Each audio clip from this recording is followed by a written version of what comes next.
Halo teman-teman UB TV, balik lagi bersama program kita Plus 62.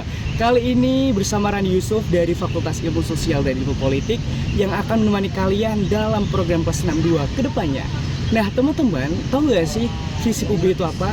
Yaps, Fakultas Ilmu Sosial dan Ilmu Politik Universitas Brawijaya yang berfokus pada kajian studi sosial, politik, komunikasi, dan juga kemasyarakatan. Nah, kami di FISUB mempunyai 6 program studi unggulan, yakni ilmu komunikasi, hubungan internasional, ilmu pemerintahan, psikologi, sosiologi, dan juga ilmu politik. Nah, teman-teman, FISUB terkenal dengan mahasiswanya yang punya ide yang kreatif, peka terhadap ilmu sosial, dan juga sering melakukan yang namanya kajian-kajian strategis. Nah, dalam program kedepannya, kami akan menyajikan 8 program pilihan yang akan dikemas dari berbagai daerah. Dari Malang, Bandung, Semarang, dan juga Makassar. Oke teman-teman, saksikan berita kami ya. Rektor Universitas Brawijaya Profesor Widodo memiliki harapan besar terhadap santri saat ini. Kiprah santri menurut Guru Besar MIPA Universitas Brawijaya ini tidak hanya sebatas dalam dunia keagamaan. Dengan semakin mudahnya dunia pendidikan, para santri saat ini dapat menempuh berbagai pendidikan dan keilmuan di dalam dan luar negeri.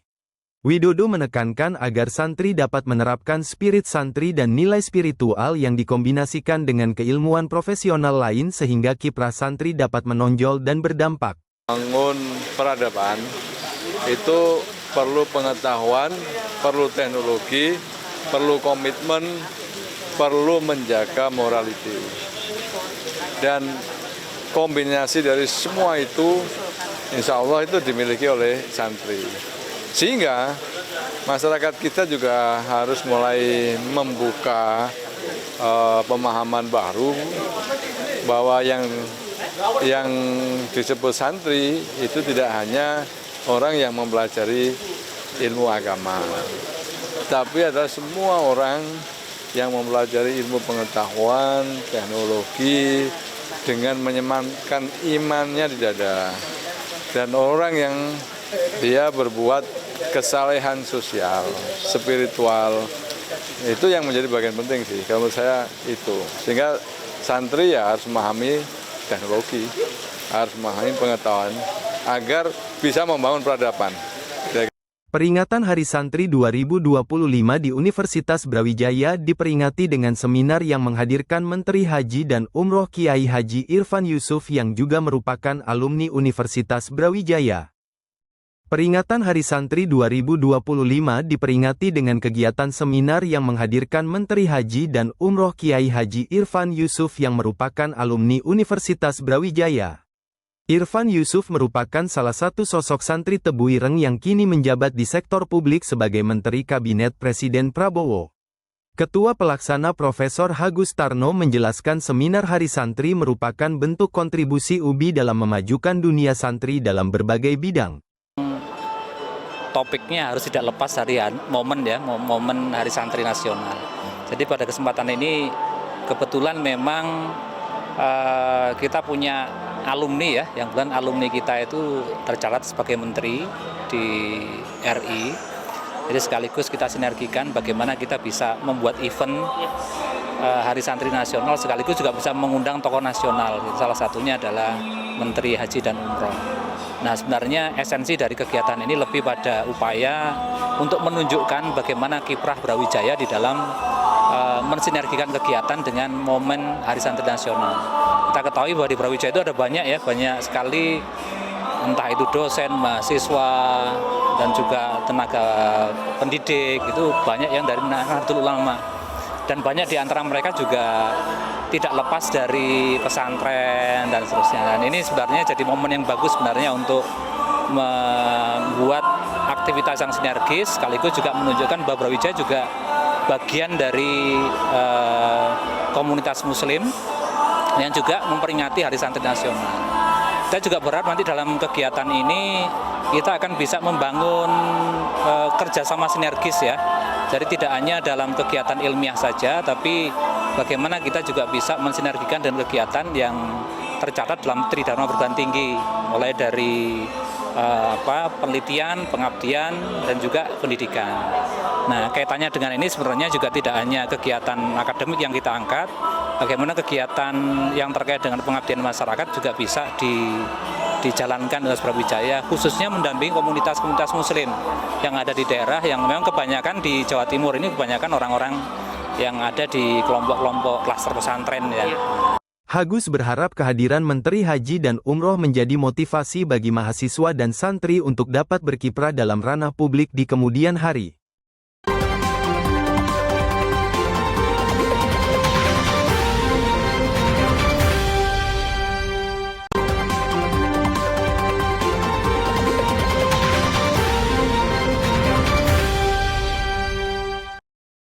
Badan Wakaf Indonesia menggelar Wakaf Gustu Campus di Universitas Brawijaya.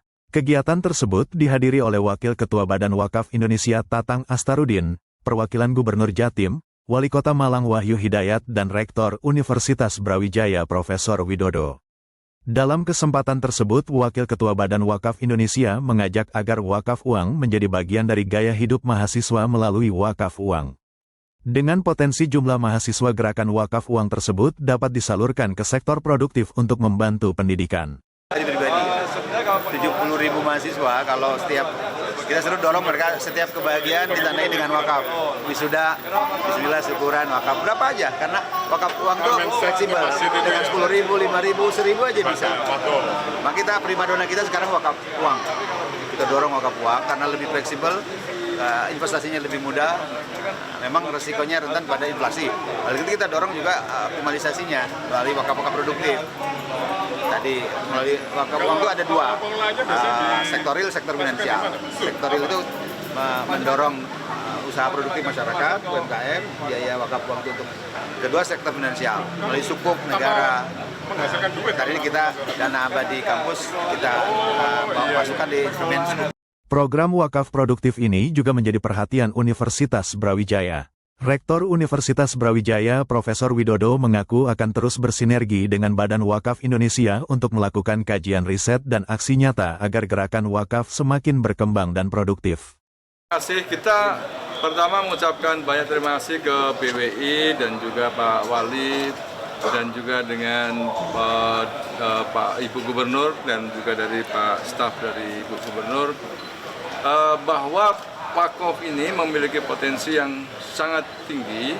Namun demikian, animo dan juga persepsi masyarakat tentang wakaf produktif ini yang harus terus-menerus kita bangun.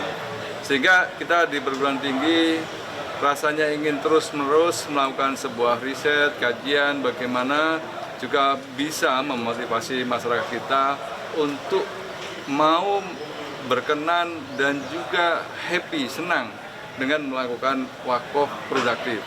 Dengan wakaf produktif ini tentu akan memudahkan bagi BWI dan juga pengelola wakaf untuk memanfaatkan bagi kesejahteraan umat manusia. Inti dari wakaf dan ini mungkin yang harus banyak kita lakukan dengan berbagai kajian dan riset. Terima kasih. Bertempat di ruang telekonferensi lantai 8, kegiatan ini dilaksanakan sebagai upaya untuk memperkuat komitmen kampus dalam menciptakan lingkungan yang aman, nyaman, dan bebas dari segala bentuk kekerasan. Program ini merupakan pembaruan dari kebijakan sebelumnya, yang dikenal dengan PPKS, Pencegahan dan Penanganan Kekerasan Seksual, kini diperluas menjadi PPK, untuk mencakup berbagai bentuk kekerasan di lingkungan perguruan tinggi. Perluasan kebijakan ini dimaksudkan untuk merespons meningkatnya dan beragamnya kasus kekerasan di perguruan tinggi. Tidak hanya kasus yang dilaporkan di kampus, tetapi juga yang masuk ke Kementerian Pendidikan dan Kementerian Kesehatan. Tujuannya diadakan pencegahan sosialisasi di wilayah kampus itu supaya tiap prodi di dalam prodi yang ada di fakultas yang ada di Universitas Semarang itu Bapak Ibu Prodi juga mengetahui, dan apabila ada mahasiswa yang mungkin ada masalah atau gesekan dengan temannya supaya bisa melaporkan ke Satgas PPK USM. Dalam sosialisasi tersebut, peserta menyoroti maraknya kasus kekerasan antara mahasiswa dan mahasiswi yang kerap terjadi akibat hubungan pribadi. Prinsip utama PPK meliputi keadilan dan kesetaraan gender, kepentingan terbaik bagi korban, aksesibilitas bagi penyandang disabilitas, akuntabilitas, independensi, kehati-hatian, konsistensi, serta jaminan ketidakberulangan. Jadi tindak lanjut dari kegiatan ini harapannya para peserta yang hadir tadi bisa mentransferkan informasi ini, mengulang kembali informasi ini ke dalam internal program studinya. Sebelum beberapa kasus mulai speak up ya, jadi bisa dicegah terlebih dahulu. Kemudian dari situ nanti bisa mengupayakan di program studi untuk menemukan strategi baru bagaimana mencegah terjadinya kekerasan di wilayah masing-masing. Program ini menyasar seluruh warga kampus, termasuk mahasiswa, dosen, tenaga kependidikan, pimpinan perguruan tinggi, dan mitra PT. Pencegahan dilakukan melalui penguatan tata kelola, edukasi, serta penyediaan layanan konseling. Dari Semarang, Tim Liputan USM TV melaporkan. Ratusan mahasiswa tumpah ruah di lapangan Rektorat Universitas Brawijaya pada Sabtu 18 Oktober 2025. Mereka mengenakan berbagai baju adat dari berbagai daerah yang ada di Indonesia. Ratusan mahasiswa ini mengikuti ajang Kampung Budaya yang merupakan program tahunan dari Eksekutif Mahasiswa Universitas Brawijaya. Dalam kegiatan tersebut, ada lomba busana adat, parade budaya, hingga pertunjukan seni budaya dari berbagai daerah. Ketua Pelaksana Kegiatan Rafa mengatakan bahwa Kampung Budaya digelar sebagai upaya untuk menjaga semangat Bhinneka Tunggal Ika di kampus UB. Berkembangnya zaman, maka jati diri bangsa atau budaya-budaya dari daerah yang ada di Indonesia itu semakin terkikis. Maka dari itu kami selaku eksekutif mahasiswa memberikan wadah untuk forum daerah yang ada di Universitas Brawijaya untuk tetap mewariskan dan menjaga budaya-budaya dari masing-masing daerahnya, seperti itu. Kegiatan ini juga dirangkai dengan pameran produk makanan dari berbagai daerah yang berjajar di sekitar lapangan rektorat serta pertunjukan seni budaya dari berbagai daerah di Indonesia.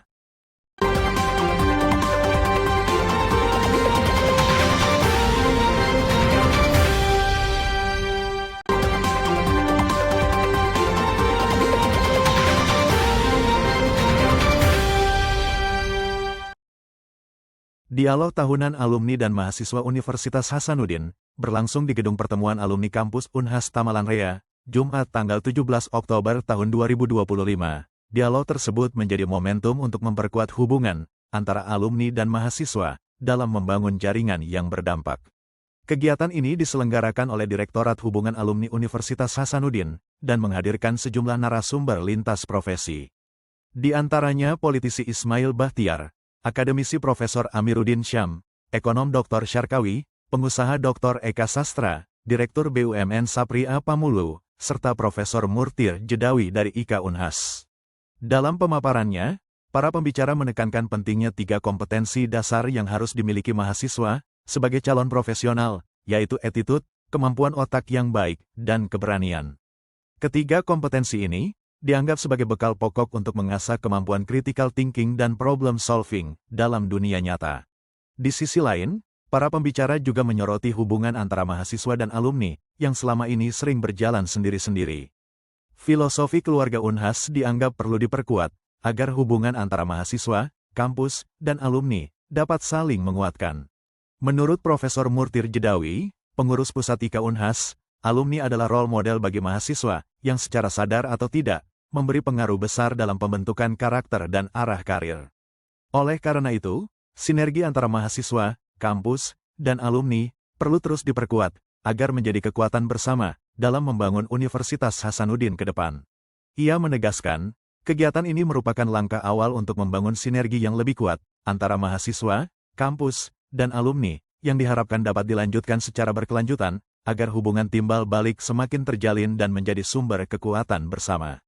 IKA Unhas di bawah kepemimpinan Ketua Umum Amran Sulaiman, diakuinya telah secara aktif memberikan akses informasi dan fasilitas bagi mahasiswa untuk menyiapkan masa depan karir mereka.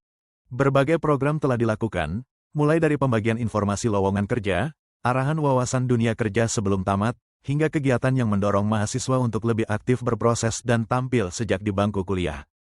Ketua kita, Bapak Dr. Hajar Amran Sulaiman MP, selalu mencari jalan keluar, memberikan informasi kerja memberikan informasi kerja, lalu melakukan orientasi kerja, sehingga mereka telah tamat itu mereka memiliki bayangan tentang kemana mereka akan keluar, kemana mereka akan melangkah untuk mencari pekerjaan.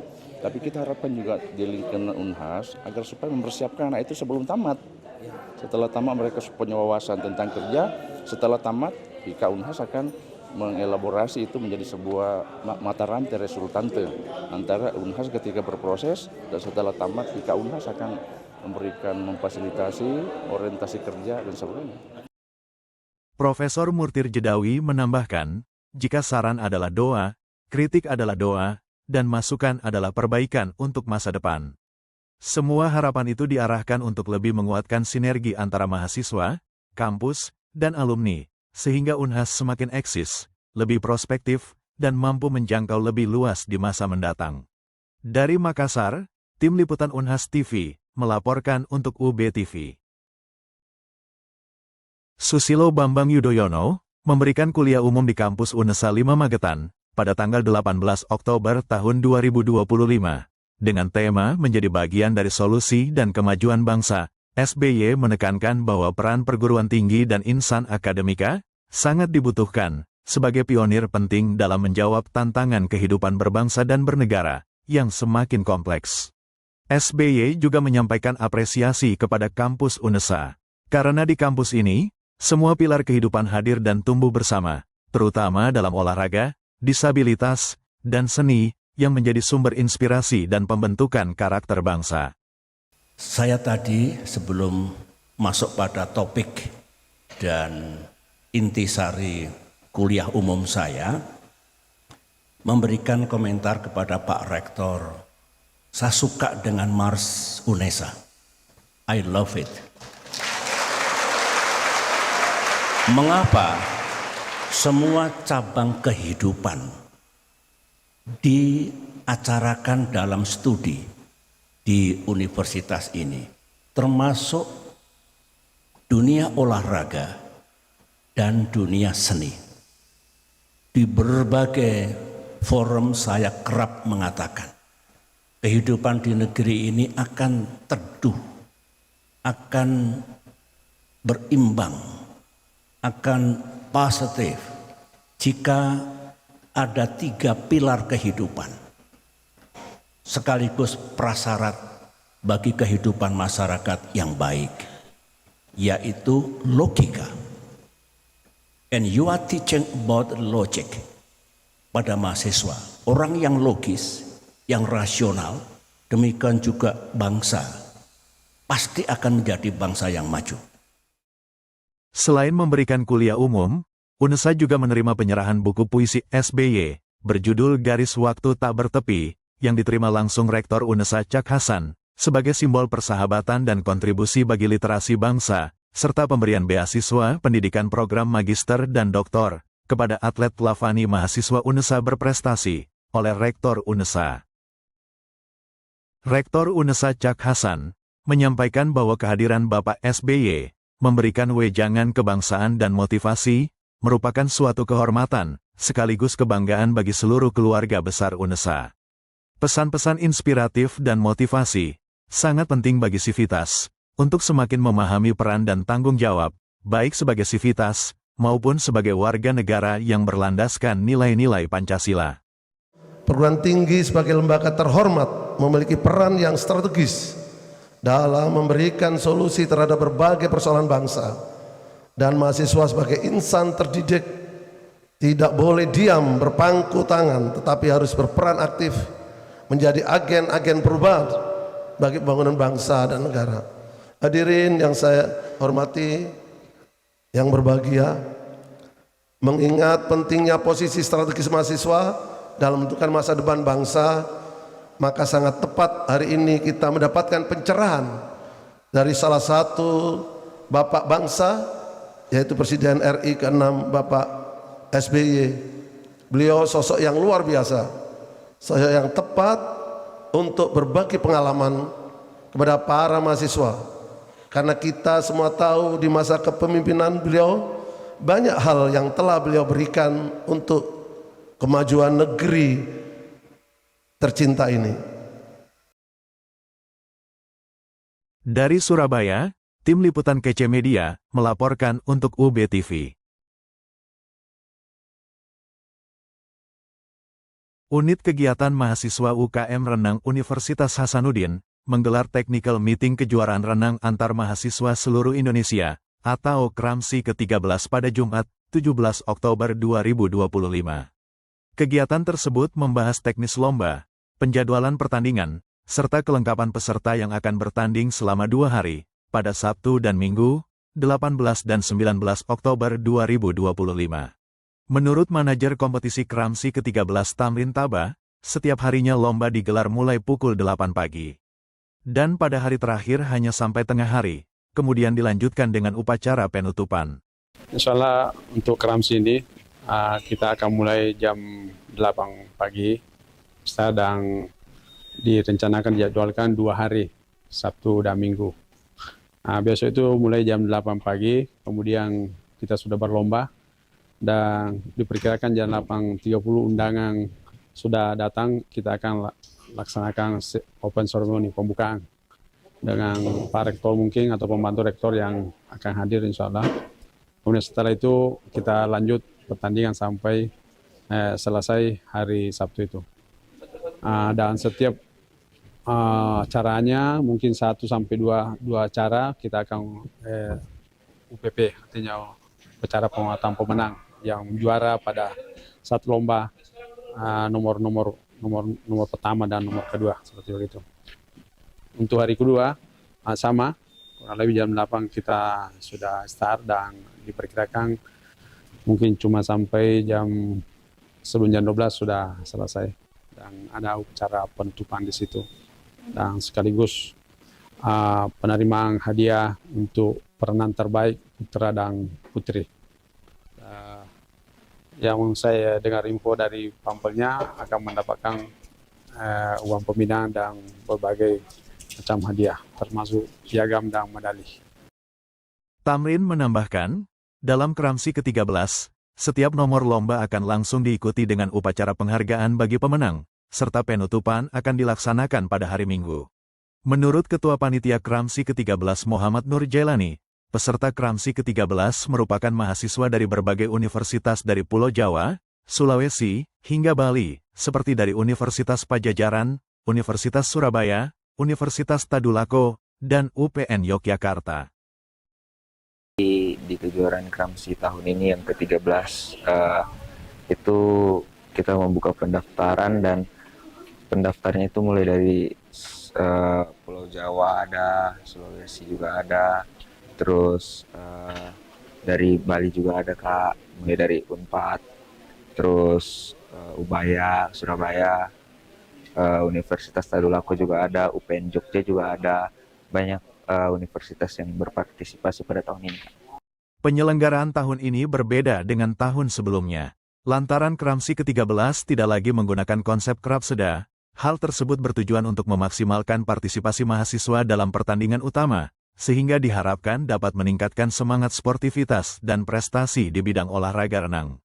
Dari Makassar, tim liputan Unhas TV melaporkan untuk UB TV.